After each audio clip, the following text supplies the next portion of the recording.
channel.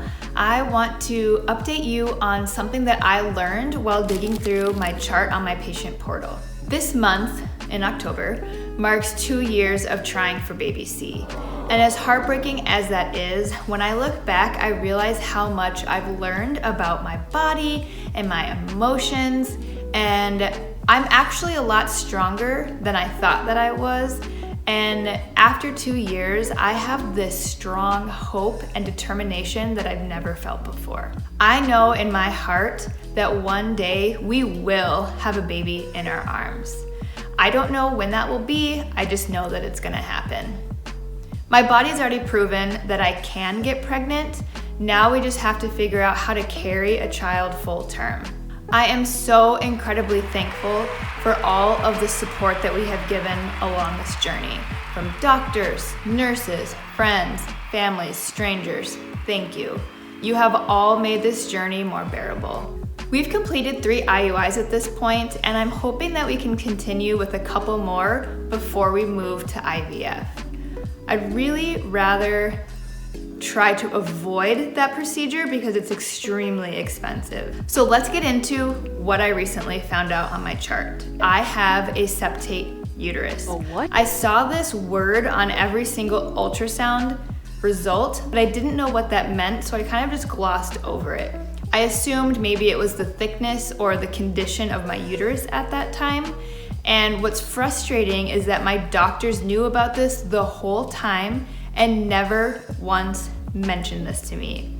I can't even describe how frustrating it was to realize that I have a rare condition and none of the doctors told me about it. So some of you are probably thinking, what is a septate uterus? Well, a septate uterus has a membrane that runs down the length of your uterus and it separates it into 2 parts. So luckily in my case, I only have a partial septate uterus, so that means it just goes down part of the way. It doesn't completely split it into 2 parts, but it still can hinder getting pregnant, carrying a child full term. It can cause miscarriages and a bunch of other things. So again, extremely frustrating that my doctors didn't even tell me about this condition. So if that still doesn't make sense to you, I want you to envision a bell pepper.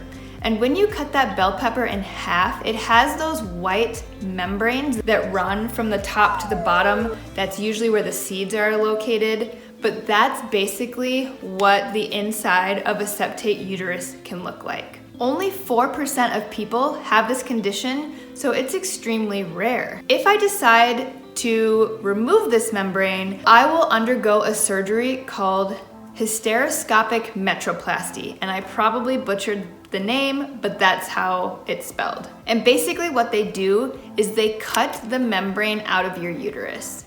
According to my doctor, the risks of this surgery are really minimal, but don't worry, I'm definitely gonna get a second opinion. After this procedure is completed, the chance of a miscarriage greatly decreases. I'm definitely curious about this option, so I'm asking our fertility specialist to give us a referral to an OBGYN so I can undergo an MRI or hysteroscopy. And that will just give them a better idea of how long this membrane or scar tissue actually is inside of my uterus. From there, we'll decide if surgery is required. Please, please pray for us. We could really use some answers. If any of you have experienced this condition before, maybe you currently have this condition, please comment below because I would love to chat with you about your experience. If you would like for me to do a detailed video on a septate uterus, please give this video a thumbs up. Thanks for watching. I have to undergo surgery called I will undergo a surgery called hysteroplasty. No. So I can undergo an MRI or so they can perform an MRI or a hysteroplasty. No.